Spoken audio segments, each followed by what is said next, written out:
I never thought helping someone move boxes could destroy everything I thought I knew about keeping my life safe. My name is Adrian Hayes. I'm 32, a single father, and I've spent years building walls so high that nothing unexpected could get in. Then Victoria Sloan moved across the hall, a CEO running from her own life. And suddenly every broken lamp, every jammed lock, every excuse she made to knock on my door started to feel like something I couldn't name. By the time I called her high maintenance as a joke, I'd already broken something I didn't know we were building. If you want to see how badly a good man can miss what's right in front of him, stay with me until the end. Hit that like button and drop a comment with your city so I can see how far this story travels. The first time I saw Victoria Sloan, she was standing in the hallway outside apartment 4B with her arms full of boxes that clearly hated her. One was split along the bottom seam, spilling books onto the scuffed linoleum. Another was balanced on her hip at an angle that defied physics. She had dark hair pulled into a ponytail that was half collapsed, and she was wearing an expensive-looking blazer over jeans, like she'd gotten dressed in 2 different decades and hoped nobody would notice. I was carrying my daughter Lily back from the parking lot. She was 6, small for her age, and she had her arms wrapped around my neck the way she always did when she was pretending not to be tired. We'd just gotten back from the grocery store, and I had 2 canvas bags cutting into my other hand. Victoria looked up when she heard us coming. Her eyes were sharp, quick, the kind that took in a room before you'd finished saying hello. She looked at me, then at Lily, then back at the box that was moments away from hitting the floor. "Need help?" I asked. She hesitated, and I saw something flicker across her face that I couldn't quite read. Pride, maybe. Or embarrassment. "I've got it," she said. The box hit the floor 2 seconds later. Books went everywhere. Lily giggled. I set her down gently and told her to unlock our door, 4A, right across the hall. She took the keys and ran off, her sneakers squeaking on the floor. Victoria crouched down and started gathering books without looking at me. I set the grocery bags against my door and crouched next to her. "Let me help," I said again. This time she didn't argue. We picked up the books in silence. Most of them were business titles, leadership theory, a few novels that looked like they'd never been opened. One was about burnout. I didn't comment. "Thanks," she said when the box was refilled and sitting on the floor between us. She stood up and brushed her hands on her jeans. "I'm Victoria, just moving in." "Adrian, that's Lily." I nodded toward my door where my daughter was peeking out at us with wide, curious eyes. "We're across the hall." "I saw." She smiled, but it was the kind of smile people gave when they were trying to look normal and weren't quite pulling it off. "Guess we're neighbors." "Guess so." There was a pause. She picked up the box again, slower this time, testing the weight. "You need help getting the rest of your stuff inside?" I asked. She looked at the 3 other boxes still stacked in the hallway, then at the door to 4B, which was propped open with a duffel bag. "I don't want to impose." "You're not." Another pause, then she nodded. "Okay, yeah, that'd be great." We worked for the next 20 minutes, carrying boxes from the hallway into her apartment. It wasn't much, just the basics. Clothes, kitchen supplies, a few lamps still in their packaging. No furniture yet. The place was empty, except for an air mattress in the bedroom and a folding chair in the living room. "You're traveling light," I said, setting down the last box. "I left most of it behind," she said. She was standing by the window looking out at the parking lot below. "Felt easier that way." I didn't ask what she'd left behind. It wasn't my business. "Well, if you need anything, we're right across the hall." She turned to look at me. "Thanks, Adrian, really." I nodded and headed for the door. Lily was waiting in the hallway, swinging on the doorframe like it was a piece of playground equipment. "Daddy, is she going to live here now?" "Looks like it," I said. "Is she nice?" "I think so." Lily considered this. "Okay." We went inside. I made dinner, pasta, nothing fancy, and Lily told me about her day at school while I stirred the sauce. She was in 1st grade and had opinions about everything. Her teacher was nice, but talked too much. Her best friend Emma had brought cupcakes for her birthday and hadn't saved Lily one, which Lily considered a betrayal of the highest order. I listened and made the appropriate sounds and tried not to think about the woman across the hall standing alone in an empty apartment. After Lily went to bed, I sat on the couch with a beer and scrolled through my phone. Work emails. Bills. A reminder that Lily's school pictures were next week, the usual. I heard footsteps in the hallway, then a knock. I opened the door. Victoria was standing there in sweatpants and a t-shirt, her hair down now. She looked younger, less put together. "Sorry to bother you," she said, "but I can't figure out how to turn the heat on." I blinked. "The thermostat's in the hallway by the kitchen." "I know, I tried. It's not working." I grabbed my keys and followed her across the hall. Her apartment was cold, noticeably colder than mine. I found the thermostat, an old dial model that probably predated both of us, and turned it up. Nothing happened. "Hold on," I said. I went back to my place, grabbed a screwdriver from the junk drawer, and came back. I unscrewed the thermostat cover. The wiring inside looked fine, but the dial itself was stuck. I wiggled it, applied a little pressure, and it finally gave. The heat kicked on with a low hum. "There you go," I said, screwing the cover back on. Victoria was standing behind me, arms crossed. "You're a lifesaver." "It's just a thermostat." "Still." I put the screwdriver in my pocket and turned to leave. She walked me to the door. "Adrian?" "Yeah?" She hesitated. "Thanks again for everything today." "No problem." I went back to my apartment and finished my beer. Lily was asleep. The building was quiet. I thought about Victoria standing in that empty apartment, trying to fix a broken thermostat on her first night in a new place, and I felt something I couldn't quite name. The next morning, I took Lily to school and then headed to work. I was a project manager for a mid-sized construction firm, which meant I spent most of my day answering emails, putting out fires, and pretending I had more control over things than I actually did. It was steady work. It paid the bills. It wasn't exciting, but exciting wasn't what I needed. I needed predictable. When I got home that evening, there was a note taped to my door. "Adrian, the bed frame I ordered arrived, but I can't put it together. Any chance you're free tomorrow? Victoria." I looked at the note for a long moment. Then I folded it and put it in my pocket.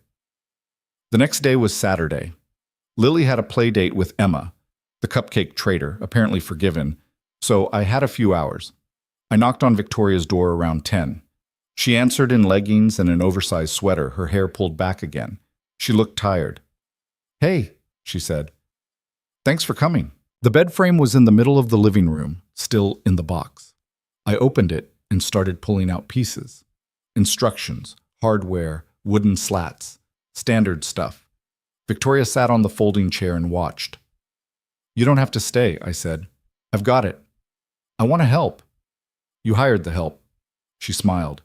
"I didn't hire you. You volunteered." "Fair enough." We worked in silence for a while.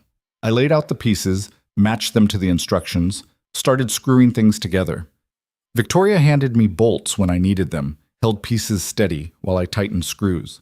She wasn't handy, but she followed instructions well. "So what brings you to this building?" I asked. "Doesn't seem like your usual scene." She looked at me. "What's my usual scene?" "I don't know. Penthouse, doorman, marble floors." She laughed, but it wasn't a happy sound. "I had that. Didn't love it." "Why not?" "Too much space, too much noise, too many people who wanted things from me." I nodded. I didn't push. "I needed something smaller," she said after a moment. "Something quiet. Somewhere I could just exist. This building's good for that." "Yeah?" "Yeah. Nobody bothers you. Landlord's decent, rent's not terrible." "What about the neighbors?" I glanced at her. She was smiling. "They're all right," I said. We finished the bed frame around noon. I carried it into her bedroom and set it up while she made coffee. When I came back out, she handed me a mug. "You didn't have to," I said. "I know." We stood by the window and drank our coffee. The parking lot was empty except for a guy washing his car and a kid riding a bike in circles. "How long have you lived here?" Victoria asked. 3 years? Since Lily was 3. "Where's her mom?" I took a sip of coffee. "Not around." Victoria didn't push. I appreciated that. "What about you?" I asked. "You said you were a CEO of what?" "A tech company. We did data analytics for corporate clients." She paused. "I sold it 6 months ago." "Congratulations." "Thanks." She didn't sound congratulated. "So now you're, what, retired?" "Figuring it out," she said. I spent 15 years building that company. It was my whole life. And then I sold it and realized I didn't have a life, just work. That why you left the penthouse? Part of it. We stood there for a while, not talking. It wasn't uncomfortable, just two people drinking coffee, looking out a window. I should get going, I said eventually. I need to pick up Lily. Right, of course. She took my mug. Thanks again, Adrian, for the bed and the coffee and everything. Anytime. I meant it as a polite thing to say. I didn't know I was making a promise. Over the next 2 weeks, Victoria found a lot of things that needed fixing. The bathroom faucet dripped. I tightened the valve. The overhead light in her kitchen flickered. I replaced the bulb and checked the fixture. Her mailbox key jammed. I brought WD-40 from my apartment and worked the lock until it turned smoothly. Every time, she thanked me. Every time I told her it was no problem. And every time I went back to my apartment and wondered why I didn't mind. Lily noticed. Why does the lady keep knocking on our door? She asked one night at dinner. She needs help with things. Why doesn't she ask someone else? Maybe she doesn't know anyone else yet. Lily thought about this. Is she your friend? I guess so. Do you like her? I looked at my daughter. She was 6 years old and already too smart for her own good. She's nice, I said. That's not what I asked. Eat your broccoli. She rolled her eyes but obeyed. The truth was, I didn't know how to answer her question. I liked helping Victoria. I liked the way she listened when I explained how to fix something, like she was genuinely interested. I liked the way she made coffee and the way she stood by the window looking at nothing. I liked that she didn't ask too many questions and didn't expect anything from me except the occasional screwdriver. But I also knew better than to read too much into it. She was my neighbor. She needed help. I was helping. That was all. At least, that's what I told myself. One Thursday evening, I was making dinner when Victoria knocked. Lily ran to answer before I could stop her. Hi, Lily said. Hi, Victoria said. I heard her crouch down. You must be Lily. Uh-huh. Daddy's making spaghetti. Do you want some? I came around the corner, wiping my hands on a dish towel. Victoria was still crouched, eye level with Lily. She looked startled. I don't want to intrude, Victoria said, standing up. You're not, Lily said. Daddy always makes too much. Victoria looked at me. I shrugged. She's not wrong. I just needed to ask you something, Victoria said. But if you're eating... Stay, I said. It's just spaghetti. She hesitated, then nodded. Dinner was strange. Not bad, just strange. Lily talked the entire time, asking Victoria questions with the fearless curiosity of a 6-year-old. Where did she work? Why did she move? Did she have any kids? Did she like dogs? Victoria answered patiently, smiling in a way that looked almost surprised, like she'd forgotten what it felt like to have someone care about her answers. After Lily went to bed, Victoria helped me clean up. She's great, Victoria said, drying a plate. She's a handful. She's 6. That's the job description. I smiled. Fair point. We finished the dishes. Victoria folded the dish towel and set it on the counter. So what did you need to ask me? I said. Oh, right. She looked embarrassed. The washing machine in the laundry room keeps stopping mid-cycle. I thought maybe you'd know how to fix it. I can take a look. You don't have to tonight. It's fine. We went down to the laundry room in the basement. The washing machine was old, the kind with dials instead of buttons. I opened the lid and checked the drum. Nothing obvious. I ran a test cycle. It stopped halfway through. Probably the timer, I said. It's old, might need replacing. Can you do that? Not without ordering parts, but I can talk to the landlord. Okay. She was standing close enough that I could smell her shampoo, something clean and faintly floral. I closed the lid and stepped back. In the meantime, you can use the one at the laundromat on 5th. Or I could just keep bothering you, she said. I looked at her. She was smiling, but there was something underneath it, something I couldn't quite name. You're not bothering me, I said. You sure? Yeah, I'm sure. We went back upstairs. She thanked me again. I told her again that it was no problem. She went into her apartment, and I went into mine. I stood in the kitchen for a long time, staring at nothing. The weeks blurred together. Work, Lily, groceries, fixing things for Victoria. It became routine, which should have been a warning sign but wasn't. One Saturday, she knocked on my door and asked if I could help her hang string lights in her living room. She'd bought them online, she said, and couldn't figure out where to put the hooks. I brought my drill. Lily came with me this time. She was bored and wanted to see Victoria's apartment. Victoria didn't seem to mind. She let Lily pick where the lights should go, and Lily took the job seriously, walking around the room like a tiny interior designer. "There," Lily said, pointing at the wall above the couch. "And there. And there." "You heard the boss," Victoria said. I drilled the hooks and strung the lights. Victoria plugged them in, and the room filled with soft, warm light. Lily clapped. "It's pretty," Lily said. "It is," Victoria said, looking at me. I packed up the drill. "Anything else?" Victoria hesitated. "Actually, yeah, the kitchen cabinet door keeps falling off. I tried screwing it back on, but it won't stay." I sighed. "Let me see." The cabinet was missing a hinge. I told her I'd bring a replacement from the hardware store on Monday. "You don't have to," she started. "It's fine," I said. "I'm going anyway." Lily tugged on my hand. "Daddy, can we go? I'm hungry." "Yeah, kiddo, let's go." Victoria walked us to the door. "Thanks, Adrian, for the lights and everything. You're getting high maintenance, you know that?" I said it with a smile. A joke. Nothing more. Her face changed.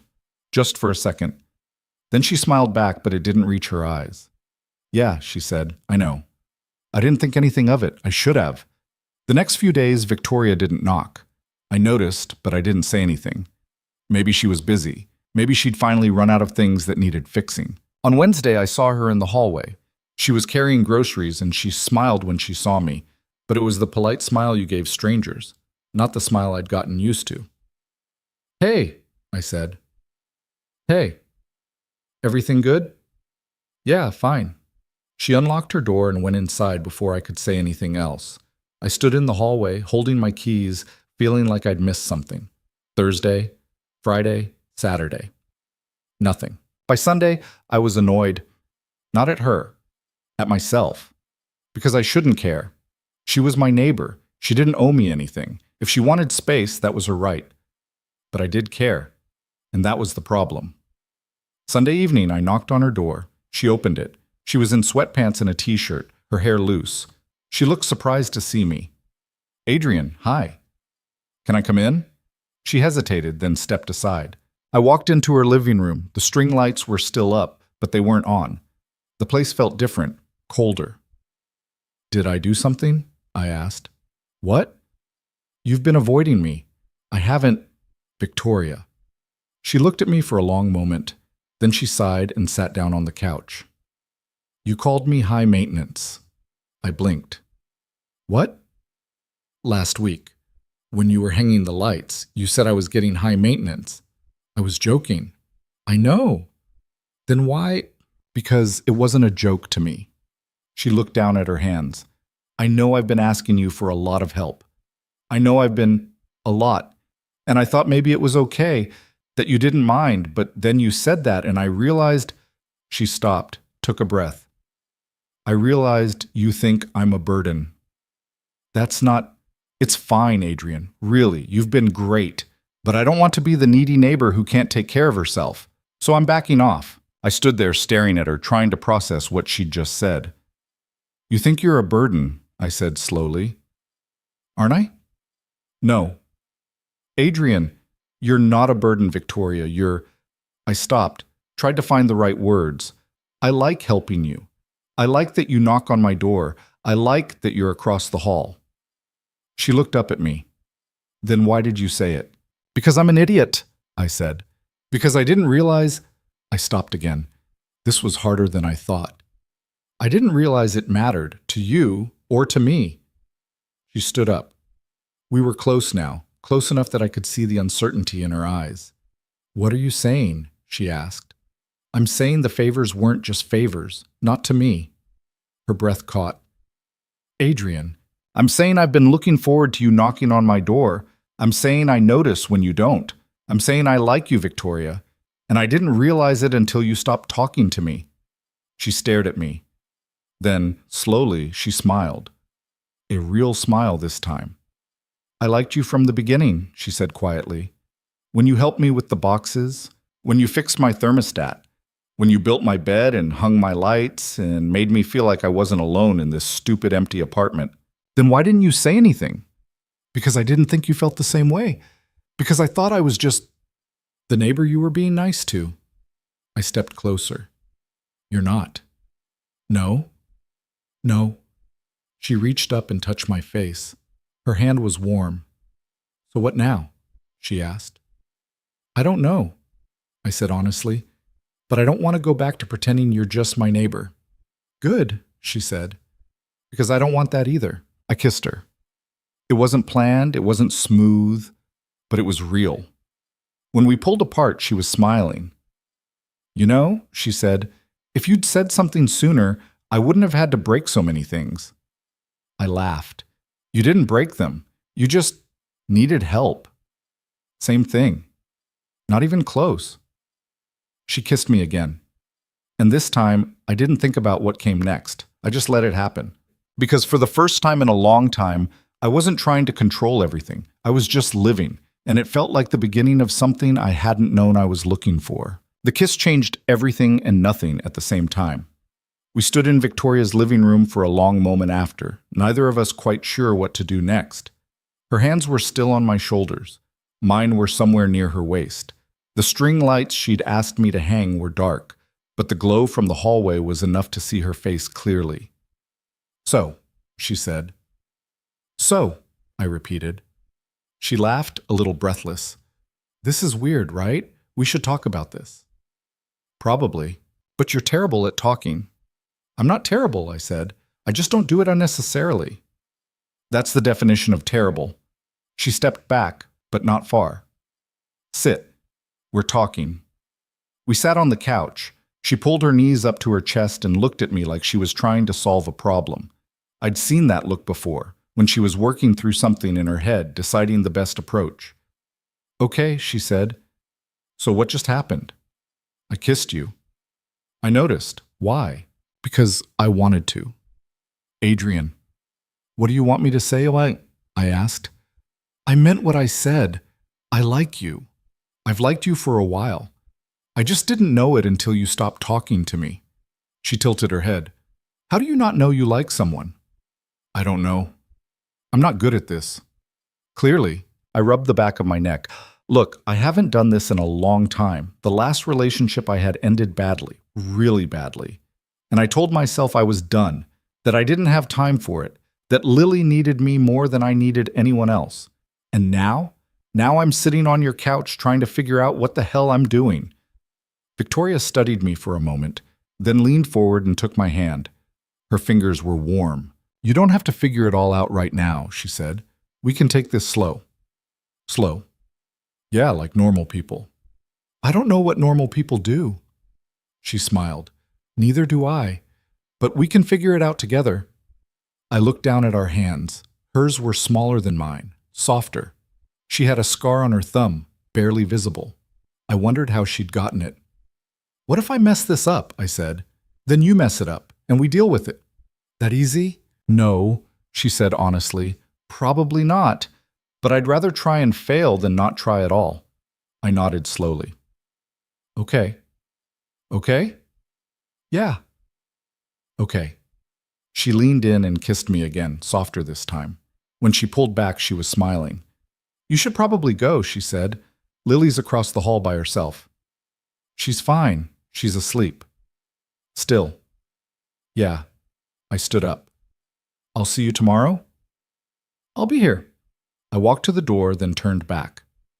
Victoria? Yeah? Thanks for not giving up on me. Thanks for finally noticing. I went back to my apartment. Lily was still asleep, her stuffed rabbit tucked under one arm. I stood in her doorway for a while, just watching her breathe. I'd spent the last 3 years building a life that was predictable, safe, manageable. I'd convinced myself that was enough. That Lily was enough. And she was. But standing there thinking about Victoria across the hall, I realized I'd been lying to myself about what I wanted. I wanted more. The next morning, Lily woke me up by jumping on the bed. Daddy, it's Monday. We're going to be late. I groaned and checked the clock. 7:15. Not late, but close. All right. Go brush your teeth. She ran off.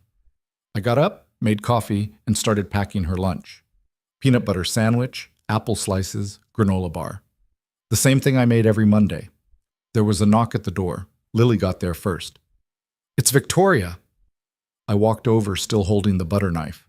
Victoria was standing in the hallway in running gear, her hair pulled back in a ponytail. She looked annoyingly awake. Morning, she said. Morning, I said. Lily looked between us. Are you friends now? Victoria glanced at me, amused. Yeah, we're friends. Good. Daddy needs more friends. Lily, I said. What? You do, Victoria laughed. She's not wrong, I sighed. Did you need something, or are you just here to team up with my daughter against me? Both, Victoria said. I'm going for a run, and I realized I don't have your number, in case, something breaks. Right, the things that keep breaking. Exactly. I gave her my number. She typed it into her phone and sent me a text so I'd have hers. There, she said.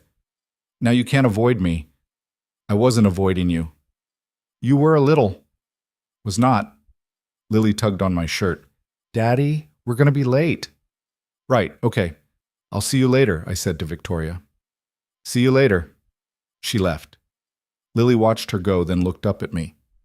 I like her, Lily said. Yeah? Yeah, she's pretty, and she's nice to you. She's nice to everyone. No, she's extra nice to you. Lily grinned. Do you have a crush on her?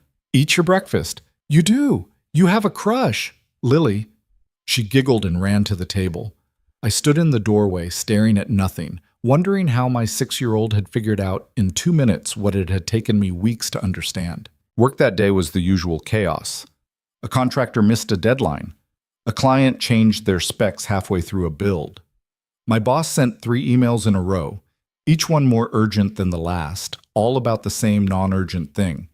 I answered emails, made phone calls, and tried to focus. But my mind kept drifting back to Victoria, to the way she'd looked at me last night, to the way she'd kissed me. Around lunch, my phone buzzed. Victoria.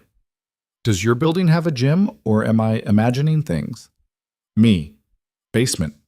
Next to the laundry room. Why? Victoria. Thinking about using it. Is it terrible? Me. It's got 2 treadmills and a weight bench from 1987. So yes, Victoria. Perfect. I love a challenge. I smiled and put my phone down. Then it buzzed again. Victoria. Also, are you free Friday night? I owe you dinner. I stared at the message for a long moment. Me. You don't owe me anything. Victoria. I know, but I want to. Say yes. Me. I have to check if I can get a sitter for Lily. Victoria. Let me know.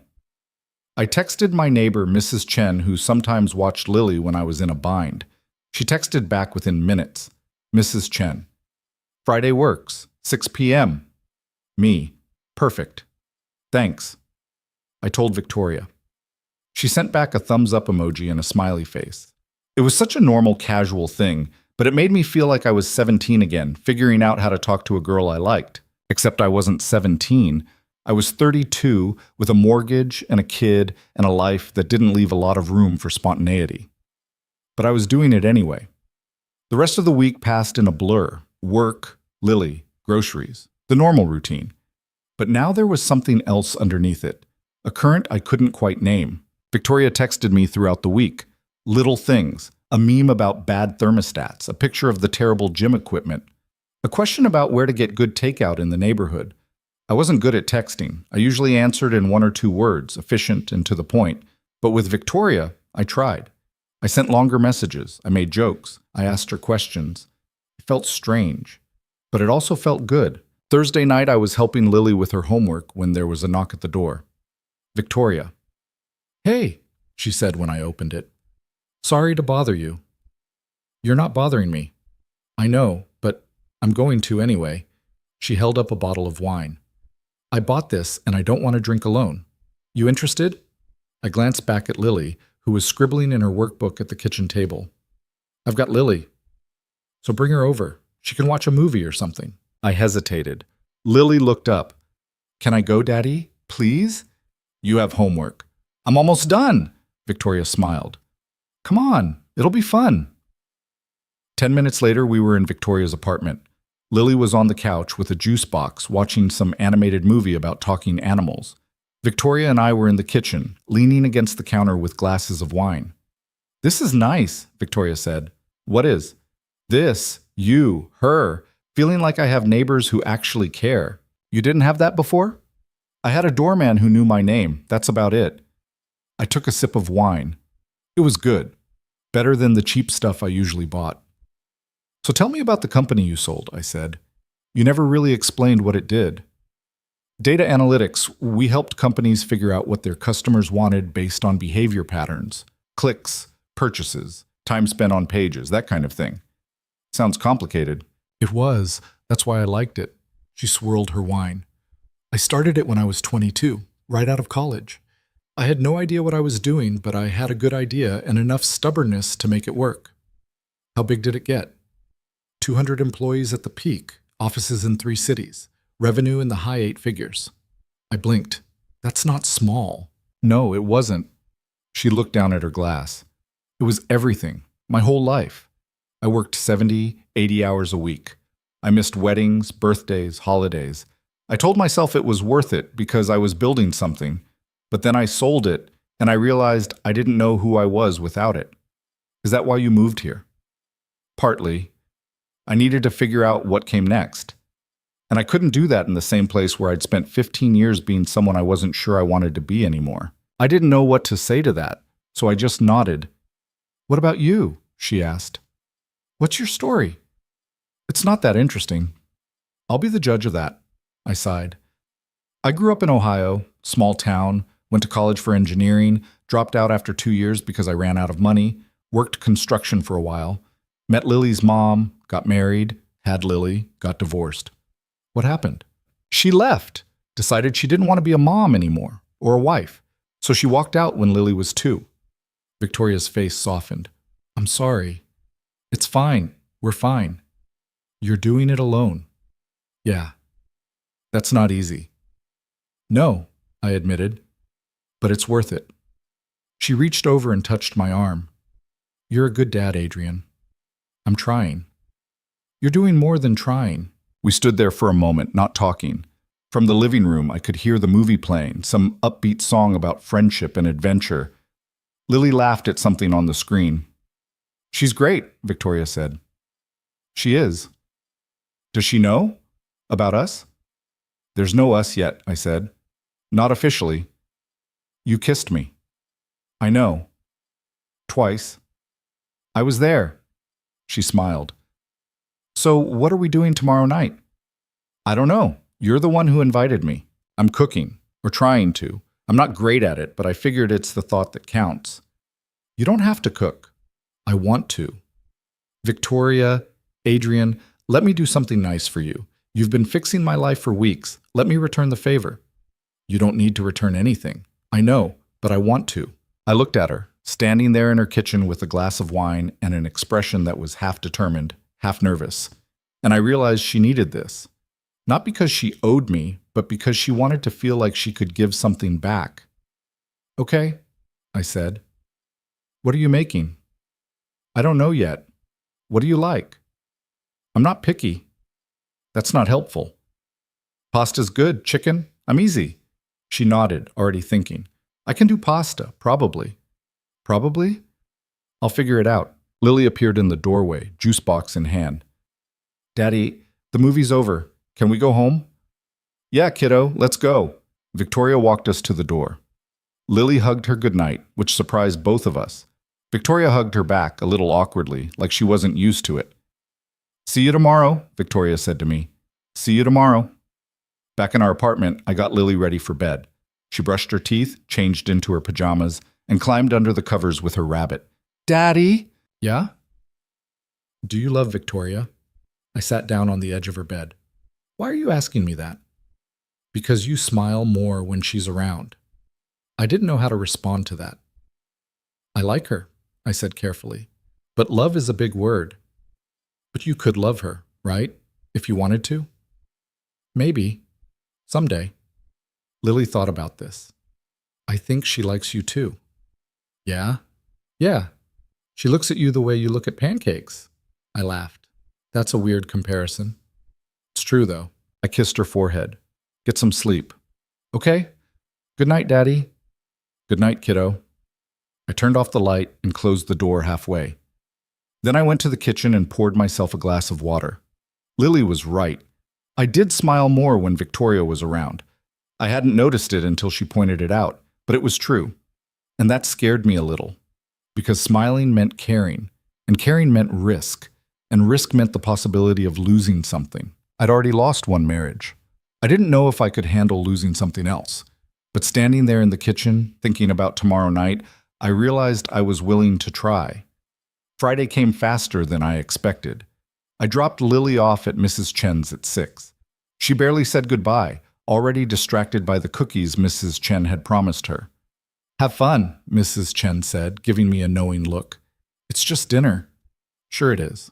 I walked back to the building, feeling like a teenager sneaking out, which was ridiculous. I was 32 years old. I could have dinner with whoever I wanted, but it didn't feel like just dinner. I knocked on Victoria's door at 6:30. She opened it wearing jeans and a sweater, her hair loose around her shoulders. She looked nervous. Hey, she said. Hey, come in. I'm almost done. Almost. The apartment smelled like garlic and tomato sauce. There was music playing softly in the background, something jazzy and instrumental. The string lights were on, casting a warm glow over everything. Smells good, I said. Don't get your hopes up. I'm winging it. I followed her into the kitchen. There was a pot of pasta on the stove, a pan of sauce next to it, and a cutting board covered in chopped vegetables. You need help? I asked. No, sit, relax, I've got this. I sat at the small table she'd set up by the window. 2 plates, 2 glasses, a bottle of wine already open. She'd even put out a candle. This is nice, I said. You sound surprised. I didn't think you were the candle type. I'm not, but I figured I'd try. She glanced at me over her shoulder. Is it too much? No, it's good. She smiled and went back to the stove. I watched her move around the kitchen, tasting the sauce, adjusting the heat, checking the pasta. She looked focused, almost serious, like this was a business presentation instead of dinner. You're nervous, I said. I'm not nervous. You are. She turned to look at me. Okay, fine. I'm a little nervous. I want this to be good. It's already good. You haven't tasted it yet. I don't need to. She studied me for a moment, then turned back to the stove. A few minutes later, she brought over 2 plates of pasta with sauce and vegetables. It looked better than I expected. I took a bite. It was good. Not perfect, but good. Well? She asked. It's great. You're lying. I'm not. It's really good, Victoria. She relaxed a little and started eating. We talked while we ate about nothing important. Work. The neighborhood. A documentary she'd been watching about ocean life. Normal things, but underneath it, there was something else. A tension that wasn't uncomfortable, just present, like we were both waiting for something to shift. After dinner, we moved to the couch with the rest of the wine. Victoria kicked off her shoes and curled up on one end. I sat on the other. So, she said. So, this is officially our first date. Is it? I cooked. You came over. There's a candle. That's a date. I smiled. All right, it's a date. How am I doing so far? Pretty well. Just pretty well? Very well. She grinned. Better. We sat there for a while, drinking wine and talking. The conversation drifted from topic to topic.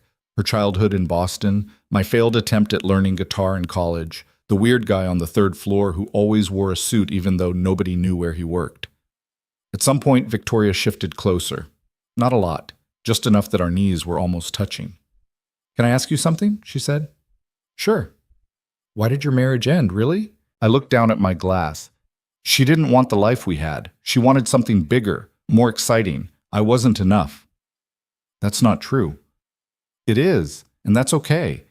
I didn't blame her for leaving. I blamed her for leaving Lily. Do you still talk to her? No, she sends a card on Lily's birthday, that's it. Victoria reached over and took my hand. I'm sorry. Don't be. We're better off without her. Still, that's hard. I nodded. We sat there holding hands, not talking. The music had stopped, but neither of us moved to turn it back on. I'm glad you're here, Victoria said quietly. Me too. She leaned her head on my shoulder. I shifted to make room for her, and she curled into my side like it was the most natural thing in the world. This is nice, she said. Yeah. I haven't done this in a long time. What, sat on a couch? She laughed softly. No. Let someone in. I didn't know what to say to that, so I just held her. We stayed like that for a long time. Eventually, I checked my phone and realized it was almost 10. I should go, I said. I need to pick up Lily. Okay. She walked me to the door. We stood there for a moment, neither of us moving. Thanks for tonight, I said. Thanks for coming. I kissed her. She kissed me back. When we pulled apart, she was smiling. Same time next week? She asked. Yeah, but I'm cooking. Deal. I went across the hall and grabbed my keys. When I looked back, Victoria was still standing in her doorway, watching me. Good night, Adrian. Good night, Victoria. I picked up Lily from Mrs. Chen's. She was half asleep, her head resting against the armrest of the couch. How was it? Mrs. Chen asked. Good. Just good? I smiled. Really good. She patted my arm. I'm glad. I carried Lily home and tucked her into bed. She mumbled something about cookies and closed her eyes. I stood in the doorway for a while, watching her sleep. For the first time in 3 years, I let myself imagine what it might look like if my life wasn't just me and Lily, if there was someone else, someone like Victoria.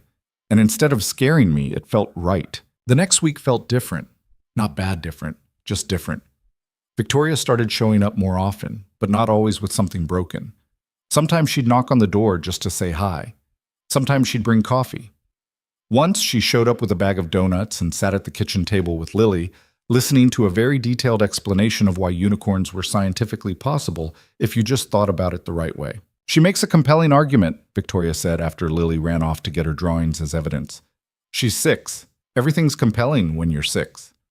I don't know, I'm kind of convinced. I smiled and poured her more coffee. It felt easy, natural, like she'd always been part of this. But easy didn't mean simple.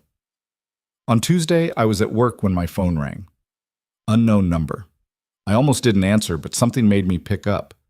Is this Adrian Hayes? Yeah, who's this?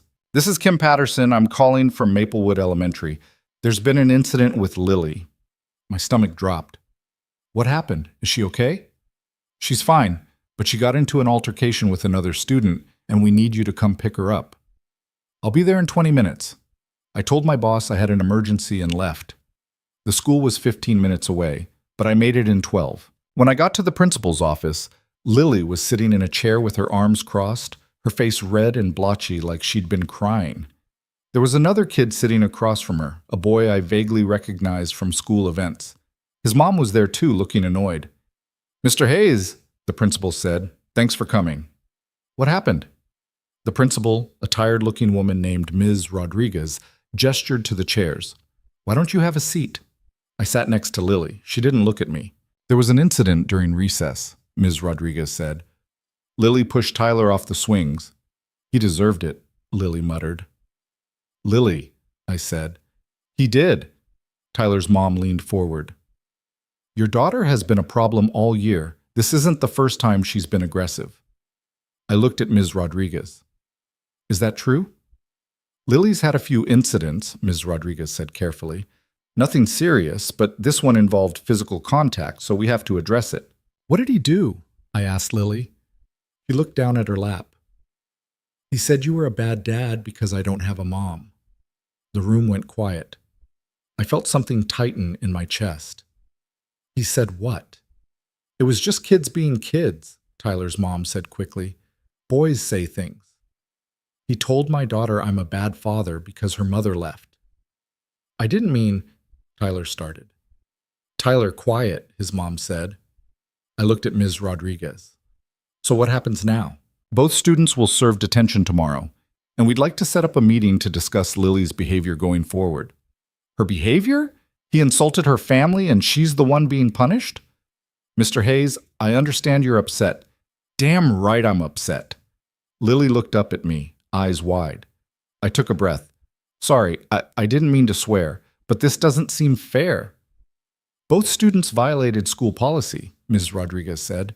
We have to treat them equally. I wanted to argue. I wanted to make them see that what Tyler said was worse than Lily pushing him, but I could tell from Ms. Rodriguez's face that it wouldn't matter. Fine, I said. Are we done? For now, we'll send home a notice about the meeting. I stood up and took Lily's hand. She followed me out without a word. We didn't talk until we were in the car. I'm sorry, Daddy, she said quietly. I know. Are you mad? I looked at her in the rear-view mirror. She looked small, sitting in her booster seat with her backpack on her lap. I'm not mad at you, I said, but you can't push people, Lily, even when they say mean things. But he was wrong. You're a good dad. I know, but pushing him didn't prove that. She nodded, staring out the window. When we got home, I made her a snack and let her watch TV while I tried to figure out what to do. Detention wasn't a big deal. The meeting was. I didn't know what they wanted to discuss, but I had a feeling it wasn't good. Around 5, there was a knock at the door. Victoria. Hey, she said. Then she saw my face. What's wrong? Long day. What happened? I hesitated. We'd been seeing each other for a week. This felt like too much to dump on her, but she was looking at me with genuine concern, and I didn't have the energy to deflect. Lily got in trouble at school, I said. She pushed a kid. Why? He said I was a bad dad because she doesn't have a mom. Victoria's expression shifted. What? Yeah. Is she okay? She's fine, watching TV. Victoria looked past me into the apartment. Can I come in? I stepped aside. She walked over to the couch and sat next to Lily. Hey, kiddo, Victoria said. Lily looked up. Hi. Your dad told me what happened. That sounds rough. Lily nodded, not saying anything. For what it's worth, Victoria said, I think you have the best dad in the world. Lily's eyes got a little watery. Really? Really? And that kid was wrong for saying otherwise. That's what I said, but I'm not supposed to push people. No, you're not. But I get why you did it. Lily leaned against Victoria's shoulder. Victoria looked surprised for a second, then put her arm around her. I stood in the doorway, watching them. Something in my chest loosened a little. After a few minutes, Victoria stood up. I should let you guys have dinner. You could stay, I said. If you want. She looked at me. You sure? Yeah, so she stayed. I made spaghetti because it was easy and I could do it on autopilot. Victoria set the table. Lily talked less than usual, but she ate her dinner and didn't complain. After Lily went to bed, Victoria and I sat on the couch with beers. Thanks, I said. For earlier. You didn't have to do that. I wanted to. She liked it, you being here. I liked it too. She took a sip of her beer. How are you doing? Really? I don't know. Tired, frustrated. I hate that she has to deal with this. Kids are cruel. Yeah. But it's not just that. It's the school acting like she's the problem when she was defending herself. What are you going to do? Go to the meeting, try to keep my mouth shut. Probably fail at that. Victoria smiled a little. You want me to come with you? I looked at her. You'd do that? If you want me to. You don't have to. I know. But sometimes it helps to have someone in your corner. I didn't know what to say. I wasn't used to people offering to help with things like this. I'd been doing it alone for so long that the idea of someone else stepping in felt foreign, but I also didn't want to say no. Okay, I said, if you're sure. I'm sure. We sat there for a while, not talking. The apartment was quiet except for the hum of the refrigerator and the occasional sound of a car passing outside. Can I ask you something? Victoria said. Yeah. Why didn't Lily's mom stay? I took a long drink of my beer. She said she wasn't ready to be a parent, that she'd made a mistake. Lily was the mistake? That's what she said. Victoria's jaw tightened. That's awful. Yeah. But she was honest, at least. She didn't drag it out. She left, filed for divorce, and signed over full custody. Clean break. Do you ever hear from her? Birthday cards. That's it. Victoria shook her head. I don't understand how someone could walk away from their kid. I used to think about it all the time, trying to figure out what I did wrong. But eventually I realized it wasn't about me. It was about her, and I couldn't fix it. Does Lily ask about her? Sometimes, less now than she used to. What do you tell her? The truth, that her mom loves her but couldn't be here, that it's not Lily's fault. Victoria looked at me for a long moment. You're a better person than I would be. I don't know about that. I do. She reached over and took my hand. We sat like that, holding hands on the couch, until she said she should probably go. I walked her to the door. Thanks for staying, I said. Thanks for letting me. She kissed me, soft and quick, and then she was gone. I went back inside and cleaned up the kitchen. When I checked on Lily, she was asleep, her rabbit tucked under her chin. I stood there for a while, thinking about what Victoria had said, that I was a good dad, that Lily was lucky to have me. I didn't always feel like a good dad. Most days I felt like I was barely holding it together, but hearing someone else say it made it feel a little more real. The meeting at the school was on Friday. Victoria came with me, just like she'd promised. We sat in Miss Rodriguez's office with Lily's teacher, Mrs. Park, and a school counselor whose name I immediately forgot. Lily wasn't there. They'd kept her in class. Thank you for coming, Ms. Rodriguez said. We wanted to talk about Lily's progress and some concerns we've noticed. What concerns? I asked. Mrs. Park leaned forward. Lily's a bright student, very bright, but she's been struggling socially. She has trouble making friends, and she tends to react strongly when she's upset. She's 6, I said. Kids react strongly. Of course. But we've noticed a pattern, and we think it might be related to her home situation. I felt Victoria tense next to me. Her home situation, I repeated. Being raised by a single parent can be challenging, the counselor said. Children in those situations sometimes act out because they're processing complex emotions. So you're saying this is my fault? No one's saying that, Ms. Rodriguez said quickly. We're just trying to understand what Lily needs. What she needs is for kids to stop making fun of her for not having a mom. We've addressed that with Tyler and his parents, Mrs. Park said. But we also need to make sure Lily has the tools to handle situations like that without resorting to physical aggression. She pushed him once. One time. That's not a pattern. There have been other incidents, the counselor said. Smaller ones. Arguing with classmates. Refusing to share. Walking away from group activities. She's 6, I said again. That's normal. It is, Mrs. Park said. But we think Lily might benefit from some additional support. We have a program for students who are dealing with family transitions. She's not dealing with a transition. Her mom's been gone for 3 years.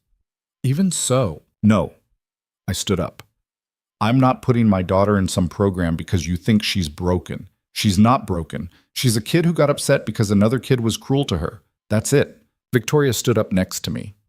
I think what Adrian's trying to say is that Lily's doing fine. She's a happy, healthy kid who's learning how to navigate difficult situations. Maybe instead of focusing on what's wrong with her, you could focus on creating an environment where kids don't bully each other in the first place. Ms. Rodriguez looked taken aback. We don't tolerate bullying. And yet it happened, Victoria said. So maybe the issue isn't Lily. Maybe it's the fact that a 6-year-old felt comfortable telling another 6-year-old that her family wasn't good enough. There was a long silence. We'll take your feedback into consideration, Ms. Rodriguez said finally, but we do think it would be beneficial for Lily to meet with the counselor, just to talk. Nothing formal. I wanted to argue, but I also knew that fighting them wasn't going to help Lily. Fine, I said, but I'm sitting in on the sessions. That's not usually that's the deal, Ms. Rodriguez sighed. All right, we'll set something up. We left. I didn't say anything until we were in the parking lot. That was a disaster, I said. No, it wasn't. You stood up for her. I lost my temper. You were honest. There's a difference. I leaned against the car. I hate this. I hate that she has to deal with this. Victoria put her hand on my arm. She's going to be okay, Adrian. She's got you. What if that's not enough? It is. I looked at her. She was standing there in the school parking lot wearing jeans and a sweater, her hair pulled back, and she looked so certain that I almost believed her. Thank you, I said, for coming. for saying something. I couldn't have done that alone. Yes, you could have, but I'm glad you didn't have to. I pulled her into a hug. She wrapped her arms around me and held on tight. When we got back to the building, Lily was with Mrs. Chen. I picked her up and took her home. She seemed fine, chattering about a book they'd read in class and a drawing she'd made of a dragon. "How was your meeting?" she asked. "It was okay. Did I get in more trouble?" "No, they just wanted to talk." "About me?" "About how to help you." She thought about this. "I don't need help." "I know, but sometimes grown-ups like to talk anyway." She accepted this and went back to her drawing. That night, after Lily was asleep, I sat on the couch and stared at the ceiling.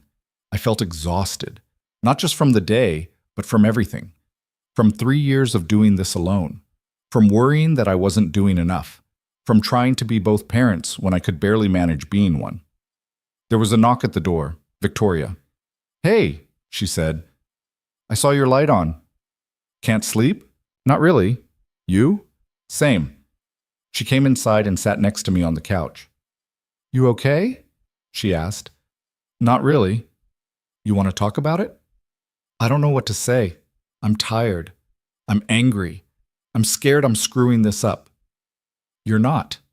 You don't know that." "I do. I see the way she looks at you. She adores you, Adrian. You're her whole world. That's the problem. What if I'm not enough? What if she needs more than I can give her?" Victoria took my hand. "Then you figure it out. Like you've been doing for 3 years. You're not alone in this anymore." I looked at her. "What do you mean?" "I mean, I'm here. If you want me to be. This isn't your problem." "I didn't say it was, but I care about you, and I care about her, so if you need help, I'm here." I didn't know what to say. I'd spent so long building walls, keeping people out, convincing myself that I didn't need anyone. And now here was someone offering to climb over those walls, and I didn't know how to let her. "I'm not good at this," I said. "At what?" "Letting people in." I noticed. "What if I mess it up?" "Then we deal with it, together." I looked at her sitting there in my living room at 11 o'clock at night, telling me she wasn't going anywhere, and I felt something shift. "Okay," I said. "Okay?" "Yeah, okay." She smiled. "That wasn't so hard, was it?" "It was terrifying." She laughed and leaned her head on my shoulder. We sat like that for a while, not talking, just being. Eventually, she stood up. "I should go. Let you get some sleep." "You could stay," I said. She looked at me. "Adrian, not like that, just stay, on the couch. I don't want to be alone right now." She hesitated, then nodded. "Okay." I grabbed a blanket from the closet and brought her a pillow. She kicked off her shoes and curled up on one end of the couch. I sat on the other end. "This is weird," she said. "Yeah, but good weird." "Yeah." We sat there in the dark, not sleeping, just being together. At some point I must have dozed off because when I woke up, it was morning and Victoria was still there, asleep with the blanket pulled up to her chin. Lily came out of her room and stopped when she saw us. "Did Victoria sleep over?" she whispered. "Yeah." "Why?" "Because I asked her to." Lily thought about this. "Okay, can we have pancakes?" "Yeah, go get dressed." She ran off. I looked at Victoria, who was starting to wake up. "Morning," I said. "Morning?" She sat up, rubbing her eyes. "Did I just hear pancakes?" "You did. Can I stay?" "I'd like that." So she stayed. We made pancakes. Lily told her about the dragon drawing. Victoria listened like it was the most important thing in the world. And sitting there at the kitchen table, eating pancakes with my daughter and the woman who'd somehow become part of our lives, I realized I'd stopped being scared. Not completely, but enough. Because for the first time in a long time, I wasn't doing this alone. The days that followed felt lighter somehow. Victoria started coming over more often, sometimes for dinner, sometimes just to hang out. She and Lily developed their own little routines. They'd draw together, watch movies, build elaborate cities out of blocks that Lily had outgrown years ago but suddenly loved again. I watched them together and tried not to think too hard about what it meant. One Saturday afternoon, I was fixing the kitchen sink when Victoria knocked. "I need your help," she said when I opened the door. "What broke this time?" "Nothing. I need help shopping." I raised an eyebrow. For what? Furniture. I'm tired of living like a college student. You want me to come furniture shopping with you? Is that weird? A little. Well, too bad, you're coming. She dragged me to 3 different stores. I followed her around, offering opinions when she asked, staying quiet when she didn't. She was decisive about some things and completely indecisive about others. She spent 20 minutes debating between 2 nearly identical lamps. They're the same, I said finally. They're not. This one's warmer. Victoria. Fine. This one. She bought the lamp, a coffee table, and a bookshelf. I helped her load everything into her car. Thanks, she said when we were done. For what? For coming with me. I know it's not exciting. It's fine. You're a terrible liar. I smiled. Okay, it wasn't exciting, but I didn't mind. She reached over and kissed me, right there in the parking lot, in broad daylight, like it was the most normal thing in the world.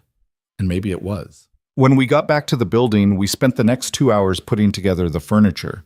Lily helped, mostly by handing us screws and narrating what we were doing like a sports commentator. And Adrian tightens the bolt. Will it hold? Yes, it holds. The crowd goes wild. Victoria laughed so hard she had to sit down. By the time we finished, it was late. Lily had fallen asleep on Victoria's couch, curled up with her rabbit. I should get her home, I said. You could stay? Victoria said. Both of you. I looked at Lily, then at Victoria. I don't think that's a good idea. Why not? Because I don't want to confuse her. This thing between us, it's still new. I don't want her getting attached if it doesn't work out. Victoria's face shifted. You think it won't work out? I didn't say that. But you're thinking it. I sighed. I'm trying to be careful, for her sake. I get that, but Adrian, she's already attached. She talks about me at school. She draws me pictures. She asks when I'm coming over. You keeping me at arm's length isn't protecting her. It's just making this harder. I didn't know what to say, because she was right. Lily had already let Victoria in. I was the only one still standing at the door. I'm scared, I admitted. Of what? Of this. Of us. Of what happens if it falls apart. Victoria stepped closer. I can't promise it won't, but I can promise I'm not going anywhere right now, and I think that's enough. I looked at her, standing there in her new living room with furniture we'd just built together and my daughter asleep on her couch, and I realized she was already part of this. She'd been part of it for weeks. I'd just been too scared to admit it. Okay, I said. Okay? We'll stay. She smiled. Yeah? Yeah. I carried Lily to Victoria's bedroom and tucked her in. She didn't wake up. Victoria brought me a pillow and blanket for the couch. You're taking the couch, she said. I'll take the floor. That's ridiculous. You take the bed. With Lily? No, she kicks. We both ended up on the couch, squeezed together under the blanket. It was uncomfortable and ridiculous and perfect. This is the worst couch I've ever slept on, Victoria whispered. You picked it. I know, I have regrets. I laughed quietly. She shifted closer, her head on my chest. Adrian? Yeah? I'm glad you're here. Me too. We fell asleep like that, tangled up on a terrible couch in an apartment that was starting to feel like home. And when I woke up in the morning with Lily jumping on us and Victoria groaning about her back, I didn't feel scared anymore. I just felt happy. That happiness lasted exactly 5 days. On Thursday evening, I came home from work to find a message on my voicemail. I almost deleted it without listening, assuming it was spam, but something made me press play. Adrian, it's me. I know I have no right to call, but I need to talk to you. It's about Lily. Please call me back. The voice was familiar in a way that made my stomach turn. I hadn't heard it in almost 3 years, but I recognized it immediately. Lily's mother. I stood in the kitchen holding my phone, staring at the number on the screen. Lily was at Mrs. Chen's for another hour. I had time to process this before she got home. I called Victoria. Hey, she said. What's up? Can you come over? Right now? Yeah. What's wrong? Just come over, please. She was there in 2 minutes. I played her the voicemail. Victoria's expression went from confused to angry in about 3 seconds. Are you kidding me? I wish I was. What does she want? I don't know. Are you going to call her back? I looked at the phone. I don't know that either. Victoria sat down on the couch. What do you want to do? I want to delete the message and pretend I never heard it. But you can't. No. She reached over and took my hand. Whatever you decide, I'm here. I nodded, then I picked up my phone and called the number back before I could change my mind. It rang 3 times. Then she answered. Adrian? Yeah. There was a pause. I could hear her breathing. Thank you for calling back, she said. Her voice sounded different than I remembered. Smaller somehow. What do you want, Rachel? I want to see Lily. I closed my eyes. No. Adrian, please. You left. You signed away your rights. You don't get to just show up 3 years later and ask to see her. I know I don't have the right to ask, but I'm asking anyway. Why now? Because I made a mistake. Her voice cracked. I made a huge mistake, and I've spent 3 years trying to live with it, and I can't anymore. I need to see her. I need to know she's okay. She's fine. She's more than fine. And she doesn't need you coming back and messing that up. I'm not trying to mess anything up. I just want to see her. One time, that's all I'm asking. One time, I repeated. And then what, you disappear again? You think that's better? I don't know. I haven't thought that far ahead. I just know I need to see my daughter. She's not your daughter anymore. You gave that up when you left. There was a long silence. I deserve that, Rachel said finally. But I'm not giving up. I'm coming to town next week and I'm going to see her, with or without your permission. You can't. I can. I looked it up. I can petition the court for visitation. It'll take time and it'll be ugly, but I can do it. Or you can let me see her for one afternoon and we can avoid all of that. I felt Victoria's hand tighten on mine. I need to think about it, I said. I'll give you until Sunday, but Adrian, I'm not going away. She hung up. I sat there staring at my phone. What did she say? Victoria asked. I told her. All of it. Victoria's jaw was tight. She can't do that, can she? I don't know. Maybe. I'd have to talk to a lawyer. So talk to a lawyer. And tell them what? That my ex-wife who abandoned her daughter wants to see her again? They'll probably say she has a right. She doesn't have a right. She lost that right when she walked out. I stood up and started pacing. I don't know what to do. If I say no, she'll drag us to court. If I say yes, Lily has to deal with seeing the mother who left her. Either way, she gets hurt. So you pick the option that hurts her less. Which one is that? Victoria didn't have an answer. I picked up Lily from Mrs. Chen's an hour later. She was in a good mood, talking about a game they'd played and a cookie she'd helped bake. I tried to act normal, but I must have done a terrible job because Mrs. Chen gave me a concerned look when we left. At home, I made dinner. Lily chattered through the whole meal, oblivious. I barely heard a word she said. After she went to bed, Victoria came back over. Did you decide anything? She asked. No, I've been trying not to think about it. That's not going to work. I know. She sat next to me on the couch. Do you want my opinion? Yes. Let her see Lily, one time, supervised, somewhere public, and then tell her to stay the hell away unless she's willing to actually be a parent. What if Lily gets attached? What if she wants her mom to stay? Then you deal with that. But keeping them apart isn't going to erase the fact that Rachel exists. Lily's going to have questions someday. Wouldn't you rather she had answers? I hated that she was right. When did you get so smart? I asked. I've always been smart. You're just now noticing. I almost smiled. The next day I called Rachel back. You can see her, I said. One time, this Saturday, 2 hours, at the park near my apartment, and I'm staying the entire time. Thank you, she said. She sounded relieved. Thank you, Adrian. Don't thank me. I'm not doing this for you. I know. I hung up before she could say anything else. Now I just had to tell Lily. I waited until Friday night. We were sitting at the dinner table and she was telling me about a science project she was working on at school. Something about volcanoes.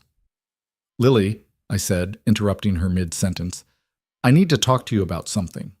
She looked up. Am I in trouble? No. Nothing like that. Then what? I took a breath.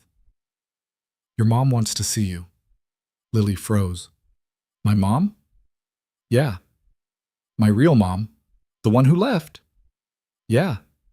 She stared at me. Why? Because she misses you, and she wants to make sure you're okay. Where has she been? I don't know. We haven't talked in a long time. Lily looked down at her plate. Does she want to come back? I don't think so. She just wants to visit, tomorrow, at the park. Do I have to go? The question caught me off guard. No, you don't have to do anything you don't want to do. What if I want to? Then we'll go. She thought about this for a long time. I didn't push, I just waited. Okay, she said finally. I'll go. You sure?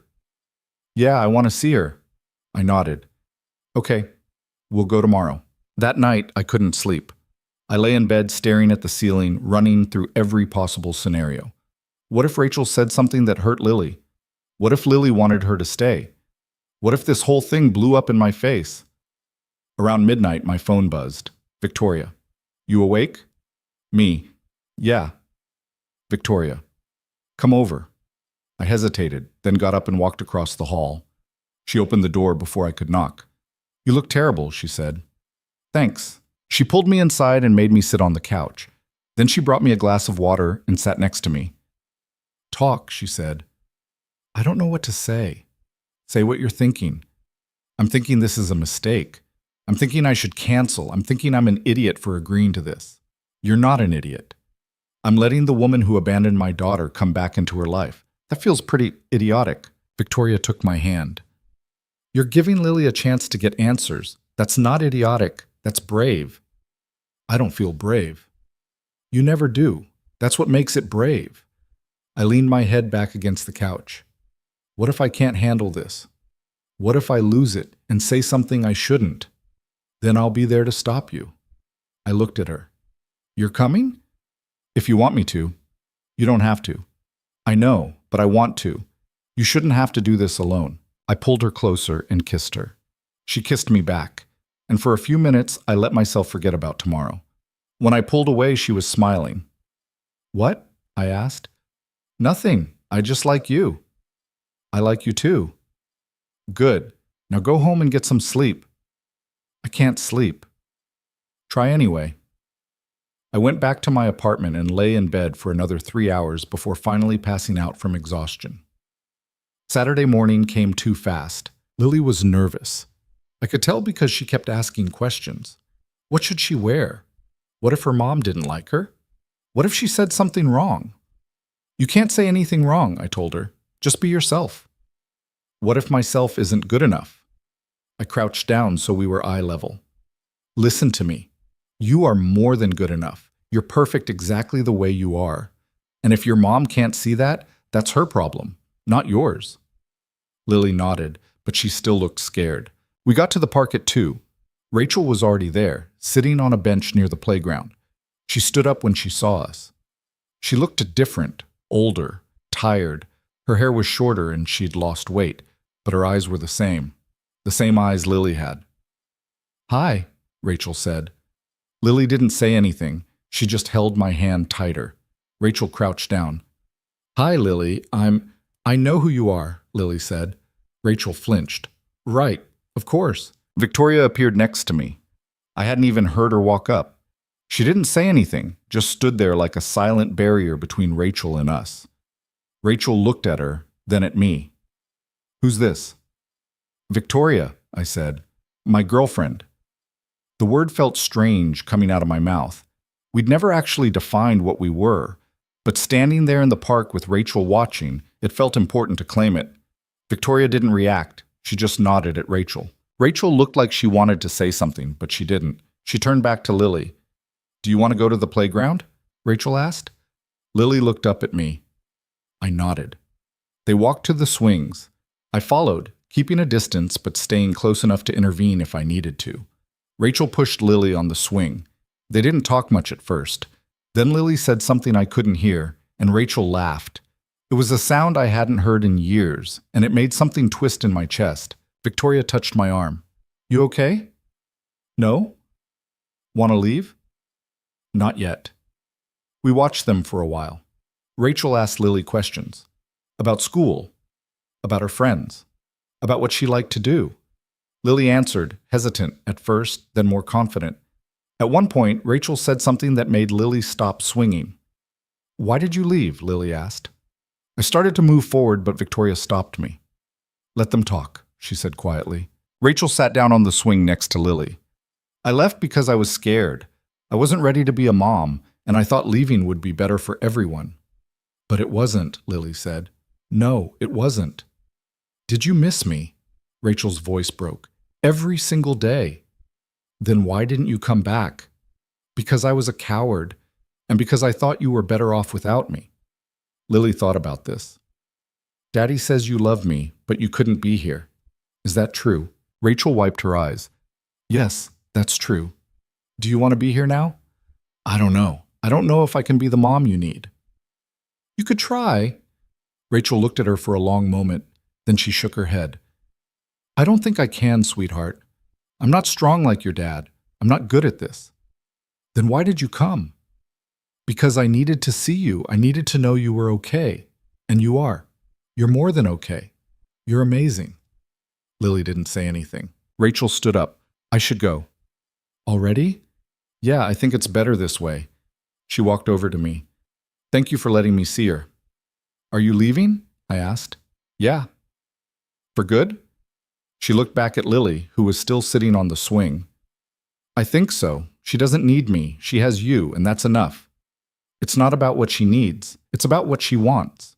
She wants a mom who can be there for her. I can't be that person. Rachel's voice was quiet. But I can stop being the reason she feels like something's missing.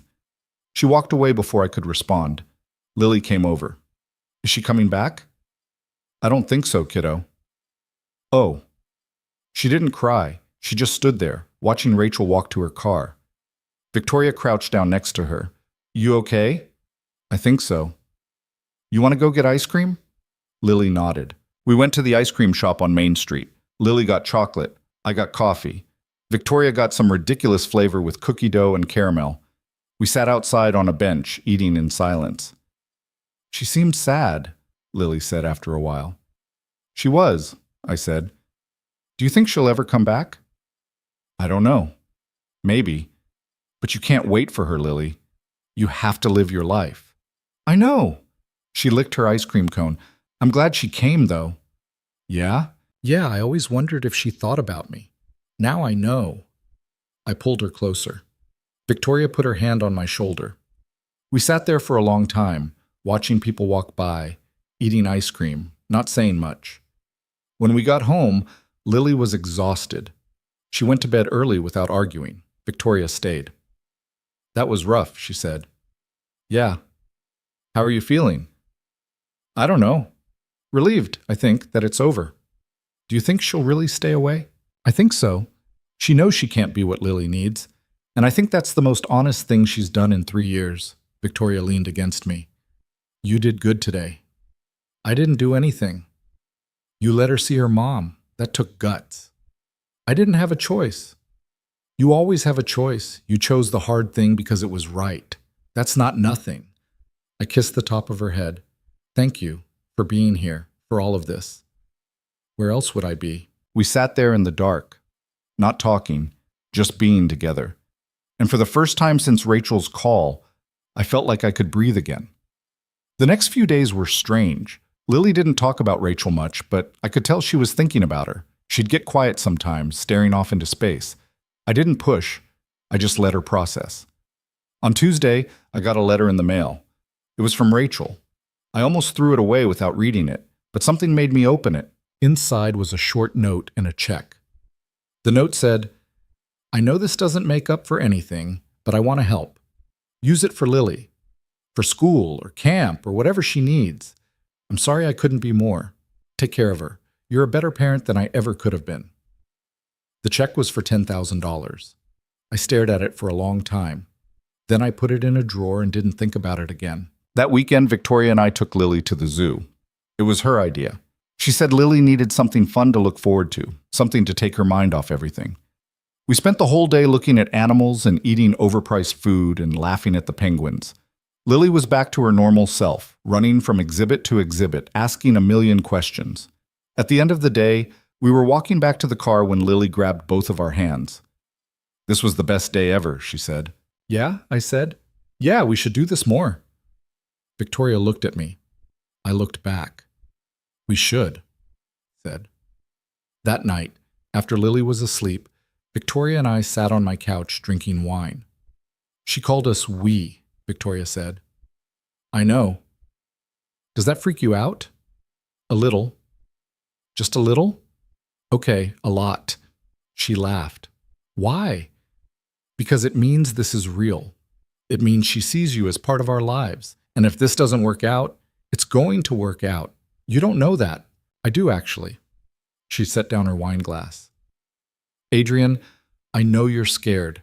I know you've been hurt, but I'm not Rachel. I'm not going to leave." "You can't promise that." "I can, and I am." She took my hand. "I'm all in. I have been for a while. I just needed you to catch up." I looked at her, really looked at her, at the woman who'd shown up at my door with broken things and stayed even after I'd fixed them. The woman who'd sat through a terrible school meeting and slept on my terrible couch and held my hand while my ex-wife broke my daughter's heart. "I'm all in too," I said. She smiled. "Yeah?" "Yeah." She kissed me.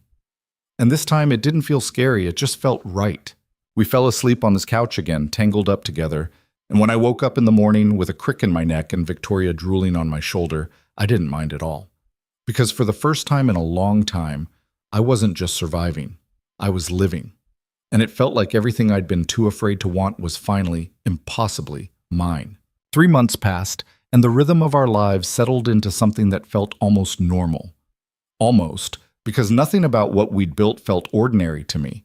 It felt like something I'd stumbled into by accident and was now terrified of breaking. Victoria was around so much that Lily stopped asking when she was coming over and started asking when she was leaving, which was usually never, because most nights Victoria ended up staying for dinner or helping with homework or just sitting on the couch while Lily narrated her entire day in excruciating detail. I watched them together and tried not to overthink it, but I was good at overthinking things. One Thursday night in November, I was doing dishes when Victoria came into the kitchen and leaned against the counter. "We need to talk," she said. My hands froze in the soapy water. That's never a good way to start a conversation. "It's not bad. I just need to ask you something." I dried my hands and turned to face her. "Okay, ask." She hesitated, which wasn't like her. Victoria didn't hesitate. She decided things and moved forward. Seeing her uncertain made my chest tighten. "My lease is up next month," she said. "Okay. And I've been thinking about whether I want to renew it." And I don't think I do." I nodded slowly, trying to keep my face neutral, even though something inside me was already starting to panic. "Where are you going to go?" "That's what I wanted to talk to you about." She took a breath. "I was thinking I could move in here, with you and Lily." I stared at her. "Say something," she said. "I don't know what to say." "Yes or no would be a good start." I turned back to the sink, staring at the dishes like they held answers. "It's not that simple." "Why not?" "Because it's a big step. Because Lily's already attached to you, and if this doesn't work out, she's the one who gets hurt. Because I don't know if I'm ready for this." Victoria was quiet for a moment. "Are you saying no?" "I'm saying I need to think about it." "How long?" "I don't know." She nodded, but I could see the disappointment on her face. "Okay, think about it." She left the kitchen. A few minutes later, I heard the front door close. I stood there in the kitchen, water dripping from my hands, feeling like I'd just failed some test I didn't know I was taking. Lily appeared in the doorway. "Where'd Victoria go?" "Home." "Why?" "She just needed to go." Lily frowned. "Did you guys fight?" "No, we just talked." "About what?" "Grown-up stuff." She gave me a look that said she didn't believe me, but she didn't push. She went back to her room, and I finished the dishes in silence. That night I couldn't sleep. I lay in bed thinking about what Victoria had asked, about what it would mean to say yes, about what it would mean to say no. The truth was, I wanted to say yes. I wanted her here. I wanted to wake up and find her in my kitchen making coffee. I wanted Lily to have someone else to talk to when I didn't have the right words. I wanted all of it. But I was terrified. Because wanting something and losing it was worse than never having it at all. I'd learned that with Rachel, and I didn't know if I could survive it again. The next morning, I dropped Lily at school and went to work. I spent the whole day distracted, answering emails without reading them, sitting through meetings without hearing a word. Around 3, my phone buzzed. Mrs. Chen. Lily's here. Picking her up from school today, remember? I'd completely forgotten. I texted back a thank you and tried to focus on work. At 5, I left the office and drove to Mrs. Chen's. When I got there, Lily was sitting at the kitchen table doing homework. Mrs. Chen was cooking something that smelled amazing. Stay for dinner, she said when she saw me. I don't want to impose. You're not. Sit. I sat. Lily kept working on her math problems, tongue sticking out in concentration. Mrs. Chen brought over 2 cups of tea and sat across from me. You look terrible, she said. Thanks. What's wrong? Nothing. She raised an eyebrow. I've known you for 3 years, Adrian. I know when something's wrong. I sighed. Victoria asked to move in. And you said no. I said I needed to think about it. Why? Because it's complicated. It's not complicated. You love her. She loves you. She's good to Lily. What's complicated about that? I don't know if I love her. Mrs. Chen gave me a look that said I was an idiot. Yes, you do. How do you know? Because I see how you look at her. Because Lily talks about her constantly. Because you're terrified of losing her, which means you already have her. I stared at my tea. What if it doesn't work out? What if it does? That's not an answer. Sure it is. You're so busy being afraid of what might go wrong that you're not seeing what's already going right. She reached across the table and patted my hand. That woman loves you, and she loves your daughter. That's rare, Adrian. Don't throw it away because you're scared. Lily looked up from her homework. Are you and Victoria breaking up? No, I said quickly. Then why are you sad? I'm not sad. You look sad. I rubbed my face. I'm just tired, kiddo. She didn't look convinced. We ate dinner with Mrs. Chen. She made dumplings and told stories about her grandchildren and didn't mention Victoria again. But I could feel her watching me, like she was waiting for me to figure something out. When we got home, Lily went straight to her room. I sat on the couch and pulled out my phone. I stared at Victoria's name in my contacts for a long time before finally calling. She answered on the 3rd ring. Hey, can we talk? I thought you needed time to think. I do, but I also need to talk to you. There was a pause. Okay, I'm coming over. She was there in less than a minute. She must have been waiting by her door. We sat on the couch, the same couch where we'd fallen asleep together dozens of times, and I tried to find the right words. I'm sorry, I said, for last night, for making you feel like I don't want this. Do you want this? Yes, but I'm scared. Of what? Of losing you. Of Lily losing you. Of building something and watching it fall apart. Victoria took my hand. I can't promise nothing will ever go wrong. But I can promise I'm not going anywhere. I'm not Rachel. Adrian, I'm not going to wake up one day and decide this is too hard. How do you know? Because I've already had the 2 hard days. I've seen you at your worst. I've sat through school meetings and watched you stress about being a good dad and listened to you worry about everything. And I'm still here. I'm still choosing this. I looked at her. Why? Because I love you, you idiot. The words hit me like a punch to the chest. What? I love you. I've loved you for months. I just didn't say it because I knew you weren't ready to hear it. Victoria, I love you, she said again. I love the way you fix things. I love the way you are with Lily. I love that you make terrible jokes and can't cook anything except spaghetti. I love that you're stubborn and scared and trying so hard to do the right thing. I love all of it. I didn't know what to say. I just sat there holding her hand, feeling like my entire world had shifted. You don't have to say it back, she said, but I need you to know that's where I am. And if you can't get there, if you can't let me in, then we need to figure that out now. I looked at her, really looked at her. At the woman who'd knocked on my door asking for help and had somehow become the person I couldn't imagine my life without. I love you too, I said. Her eyes widened. What? I love you. I think I have for a while. I just didn't know how to say it. She laughed, and it sounded a little like crying. You're terrible at this. I know. But you mean it? Yeah, I mean it. She kissed me.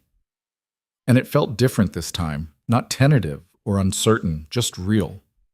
When we pulled apart, she was smiling. So, can I move in? She asked. I laughed. Yeah, you can move in. Yeah? Yeah. She kissed me again, and this time I didn't think about what could go wrong. I just thought about what was right in front of me. Telling Lily was easier than I expected. The next morning at breakfast, Victoria was there making pancakes. Lily didn't even question it anymore. She just sat at the table and started talking about a book she was reading. Lily, I said, Victoria and I need to tell you something. She looked up, syrup on her chin. What? Victoria's going to move in with us. Lily's face lit up. Really? Really, Victoria said. Like, she's going to live here? All the time? All the time, I said. Lily jumped out of her chair and hugged Victoria so hard they almost fell over. This is the best news ever, Lily said. Victoria laughed. I'm glad you think so. Can you help me decorate my room? And can we get a pet? And can we... Slow down, I said. One thing at a time. But I was smiling. Because watching them together, watching Lily so happy, and Victoria looking at her like she was the most important person in the world, I knew I'd made the right choice. Victoria moved in 2 weeks later. It wasn't a big production. She didn't have much furniture, and most of her stuff fit in boxes that we carried across the hall over the course of an afternoon. Lily helped, carrying small things and giving Victoria very specific instructions about where everything should go. Your toothbrush has to go next to Daddy's, she said. And your coffee mug goes on the second shelf, not the third. Yes, ma'am, Victoria said. By the end of the day, the apartment looked different. Not bad different, just full. Like it had been waiting for someone else to fill the empty spaces. That night, after Lily went to bed, Victoria and I sat on the couch with beers. How does it feel? I asked. Weird, good weird. Yeah. She leaned her head on my shoulder. Thank you. For what? For letting me in. I know it wasn't easy. It was terrifying. And now? Still terrifying, but also good. She laughed. I'll take it. We sat there for a while, not talking. The apartment was quiet except for the sound of cars passing outside and the hum of the refrigerator. Adrian, Victoria said. Yeah? I'm really happy. Me too. And I was. For the first time in years, I wasn't just getting through the day. I was actually happy. The months that followed weren't perfect. We fought about stupid things like how to load the dishwasher and whose turn it was to do laundry. Victoria had a habit of leaving her shoes in the middle of the hallway, and I had a habit of leaving cabinet doors open. Lily played us against each other sometimes, asking Victoria for things I'd already said no to. But we figured it out. We learned each other's rhythms. We made compromises. We built something that felt solid. One Saturday in February, I was fixing the leaky faucet in the bathroom when Lily came in. Daddy, can I ask you something? Sure. Is Victoria going to be my mom now? I turned off the water and looked at her. Do you want her to be? Lily thought about it. I don't know. I like having her here, but she's not my real mom. No, she's not. Your real mom is Rachel, and that's okay. You don't have to replace her. But Rachel's not here. I know. So what is Victoria? I sat down on the edge of the bathtub. She's someone who loves you, someone who chose to be here. And that's just as real as anything else. Lily nodded slowly. Okay. You don't have to call her mom if you don't want to. You can just call her Victoria. What matters is that she's here, and she cares about you. I know. I just wanted to make sure. She left, and I went back to fixing the faucet. But her question stayed with me. That night, I told Victoria about it. What did you say? She asked. That she didn't have to call you mom.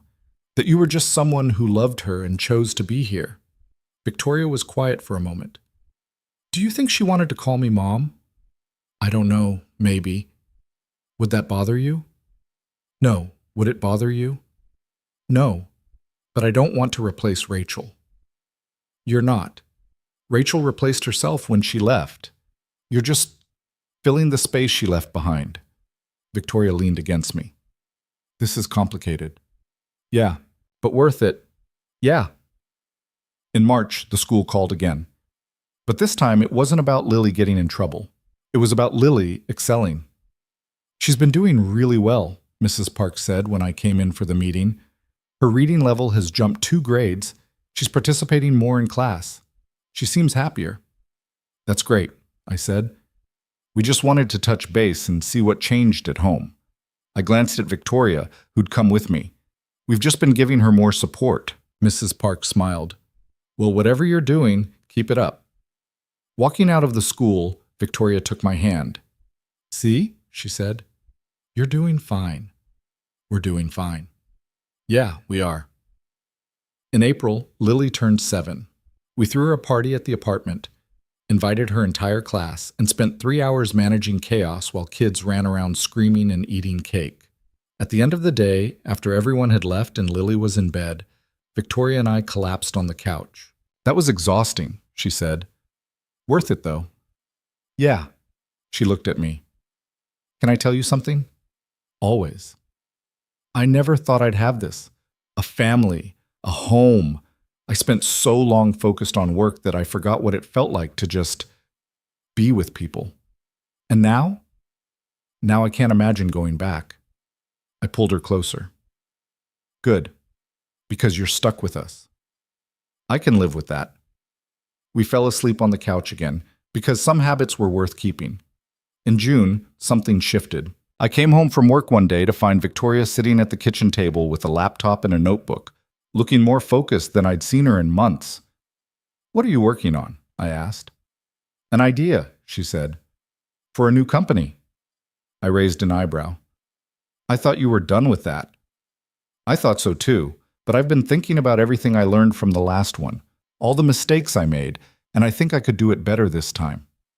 What would it be? Something smaller, more focused. I don't want to build an empire again. I just want to build something good. You should do it. She looked up at me. Yeah? Yeah, you're good at this, and I think you've been bored, she smiled. Maybe a little. So do it. I'll support you. Even if it means late nights and stress? Even then. She stood up and kissed me. Thank you. For what? For believing in me. Always. Watching her dive back into work was like watching someone come alive. She was careful this time, deliberate. She didn't rush. She built something sustainable, something that fit into the life we'd created instead of consuming it. And I was proud of her.